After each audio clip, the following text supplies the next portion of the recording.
नमस्कार, आप देख रहे हैं न्यूज़ टुडे 24। मैं अखिलेश। समाजवादी पार्टी के राष्ट्रीय अध्यक्ष अखिलेश यादव के निर्देशन पर 7 दिसंबर से प्रारंभ किसान यात्रा के छठे दिन शनिवार को सदर विधानसभा में अध्यक्ष तहसीन अहमद के नेतृत्व में करंडा ब्लॉक के कुचौरा गांव में छठू यादव के बाउंड्री में किसान चौपाल का आयोजन हुआ और पूरे गाँव में किसान पदयात्रा निकाली गई। किसान चौपाल में मुद्दे पर पूर्व जिलाध्यक्ष राजेश कुशवाहा ने कहा कि इस किसान विरोधी काले कानून के चलते देश का किसान अपने ही खेतों में मजदूर होकर रह जाएगा। उससे पूंजीपतियों के इशारे पर फसल उगानी होगी और काटनी होगी और उस फसल का दाम पूंजीपति तय करेंगे। इस किसान विरोधी काला कानून के चलते देश का किसान पूंजीपतियों और औद्योगिक घरानों का गुलाम बनकर रह जाएगा। देश की मोदी सरकार पहले ही सरकारी उपक्रमों को निजी हाथों में सौंप कर देश को गिरवी रखने का एक साजिश कर रही है और खेतों पर पूंजीपतियों बहुराष्ट्रीय कंपनियों का कब्जा जमाने का काम कर रही है। अब आप समझ लीजिए कि हम लोग आर्थिक रूप से गुलाम हो जाएंगे।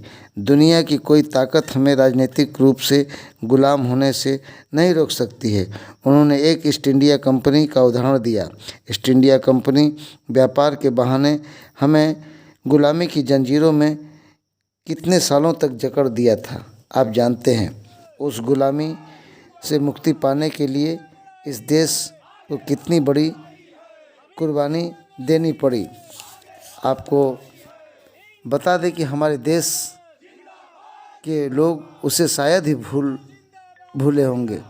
सदर विधानसभा अध्यक्ष तहसीन अहमद ने कहा कि भाजपा सरकार हठधर्मी है। जब देश के किसानों को यह कानून पसंद नहीं है तो सरकार उसे लागू करने पर क्यों आमादा है। इसे तुरंत वापस लेना चाहिए।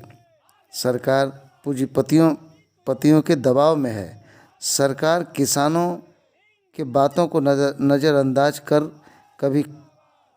कभी खालिस्तानी, कभी आतंकवादी तो कभी नक्सली और कभी माओवादी बता आंदोलन को बदनाम कर किसानों को अपमानित कर रही है।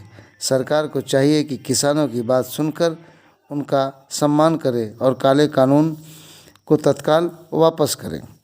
किसान यात्रा और चौपाल में प्रमुख रूप से अरुण कुमार श्रीवास्तव, मीडिया प्रभारी ओम प्रकाश सिंह, अरविंद कुमार यादव, आदित्य यादव, संतोष यादव, जयशंकर यादव, रमेश यादव, अजय पांडे, कैलाश यादव, सोनू कन्नौजिया, अंकित कन्नौजिया, संजय यादव, वकील पिंटू, जयप्रकाश यादव, रमई, गोलू, भैरवनाथ, अरविंद यादव, चंदन, अभिषेक कुमार, दीपक, विक्रम प्रजापति, दुखी प्रजापति, सिंहासन विश्वकर्मा, डॉक्टर एकलाख अंसारी आदि मौजूद रहे।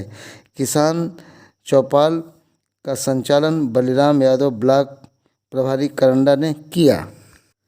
न्यूज़ टुडे 24 बने रहें ऐसी ताज़ा तरीन खबरों के लिए। नमस्कार।